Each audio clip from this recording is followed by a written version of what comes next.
बच्चों good morning. आइए present perfect tense में हम आगे बढ़ते हैं। अफर्मेटिव सेंटेंस उस दिन पढ़ा दिया था इसके पहले वाले वीडियो में। आइए आज हम नेगेटिव और इंट्रोगेटिव सेंटेंस को एक साथ पढ़ते हैं। सबसे पहले नेगेटिव सेंटेंस।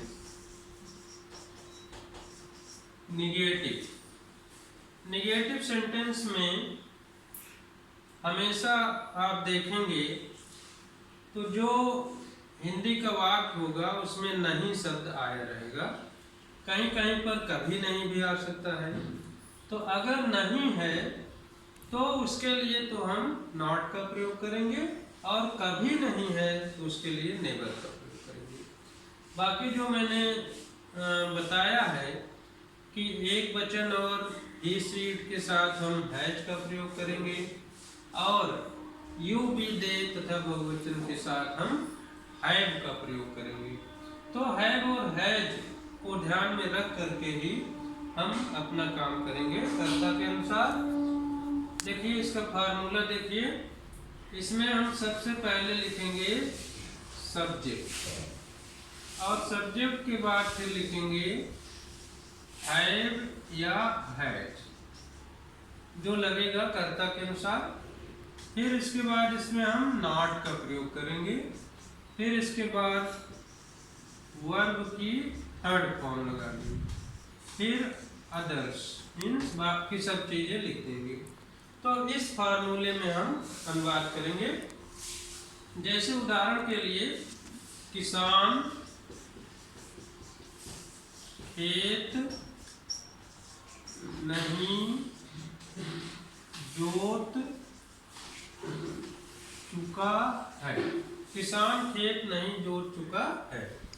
अब देखिए बच्चों, इसमें नहीं शब्द आ गया, इसका मतलब है नेगेटिव सेंटेंस है।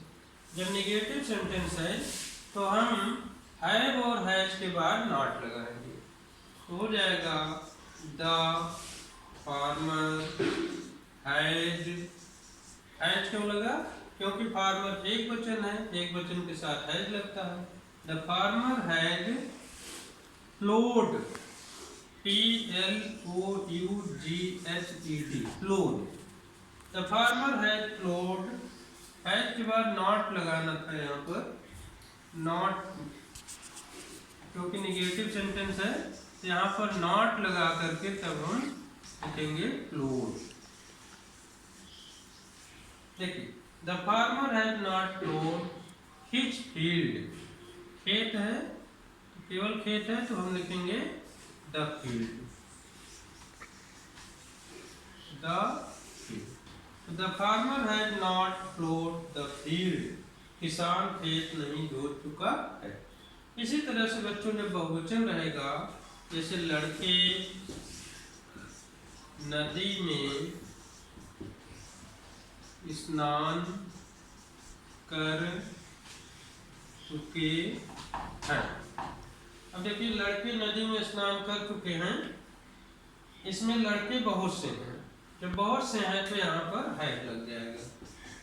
द बॉयज हैव, अब स्नान करना, taken bath, taken bath in the river, नदी में, रिवर।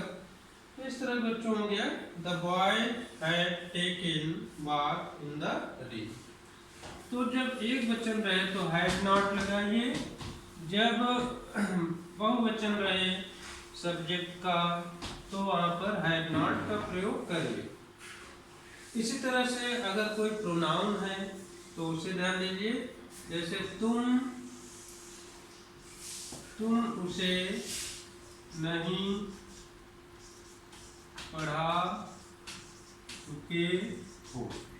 तुम उसे नहीं पढ़ा चुके हो। अब देखिए यहाँ यू सब्जेक्ट है, यू के साथ हैव लगता है। You have not taught, TAUGHT, taught उसे के लिए हिम या हर कुछ भी। तो you have not taught him, तुम उसे नहीं पढ़ा चुके। अगर कहीं पर कभी नहीं आ जाता है, जैसे वह कभी झूठ नहीं बोली थी, वह कभी झूठ नहीं बोली थी, तो इसमें हो जाएगा सी हैज, सॉरी यहाँ थी नहीं, यहाँ है होगा, नहीं तो पास्ट टेंस हो जाएगा। सी हैज नॉट, बोलना का spoken, she has not spoken a lie. यहाँ एक चीज और ध्यान देना है कि झूठ के लिए हम स्पोकन न लगा करके यहाँ पर लगाएंगे told. She has not told a lie, वह झूठ नहीं बोली है या बोल चुकी है। तो इस तरह से बच्चों देखिए यहाँ कभी नहीं आया था, भूल गया, यहाँ पर हैज, सी हैज नेवर करना है, सी हैज नेवर। जब कभी नहीं शब्द आएगा, ठीक है, तो हमेशा ध्यान दीजिए नॉट न लगाकर उसमें नेवर कर दीजिए, सी हैज नेवर टोल्ड ए लाई। तो इस तरह से निगेटिव सेंटेंस का हम अनुवाद कर लेंगे। आइए हम इंट्रोगेटिव सेंटेंस को भी इसी वीडियो में बता देते हैं। इंट्रोगेटिव सेंटेंस, इंट्रोगेटिव सेंटेंस बच्चों जैसे कि मैंने बताया है कि दो तरह के होते हैं। तो सबसे पहले हम यस या नो आंसर टाइप का करते हैं, जिसमें क्या शुरू में रहता है।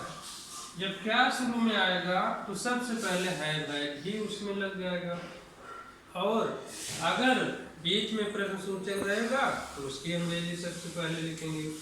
जैसे उदाहरण के लिए क्या बच्चे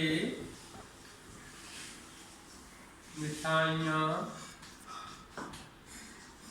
खा चुके हैं, क्या बच्चे मिठाइयाँ खा चुके हैं, ये एक वाक्य है।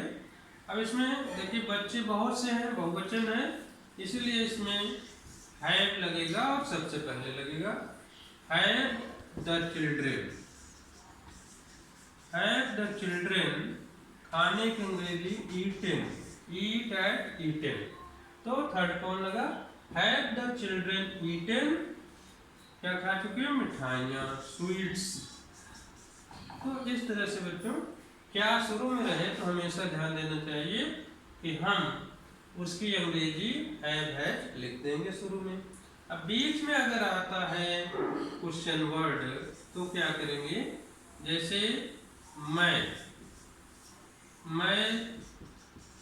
उसके घर कब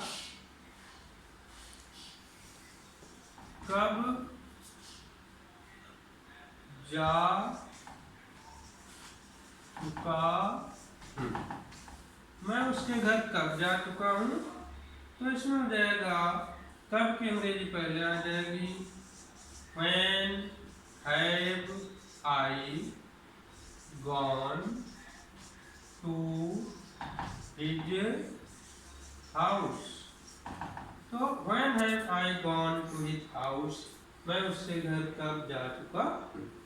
अब इसी तरह बच्चों अगर इसमें नेगेटिव सेंटेंस आ जाए तो फिर सब्जेक्ट वार नॉट लगा देंगे। जैसे वह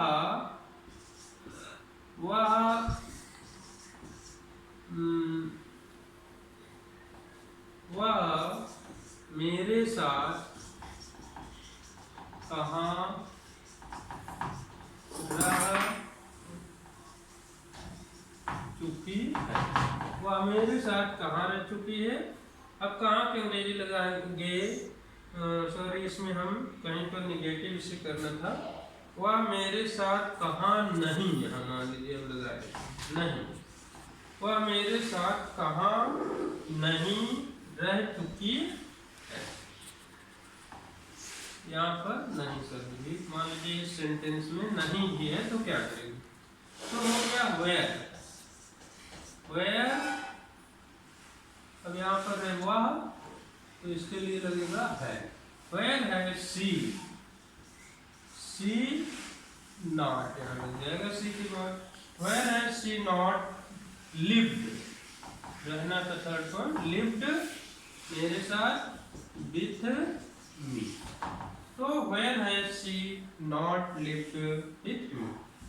तो बच्चों इस तरह से सबको जो प्रेजेंट परफेक्ट टेंस है उसमें अफर्मेटिव, नेगेटिव, इंट्रोगेटिव सेंटेंसेस का अनुवाद कर लेना चाहिए। Thank you.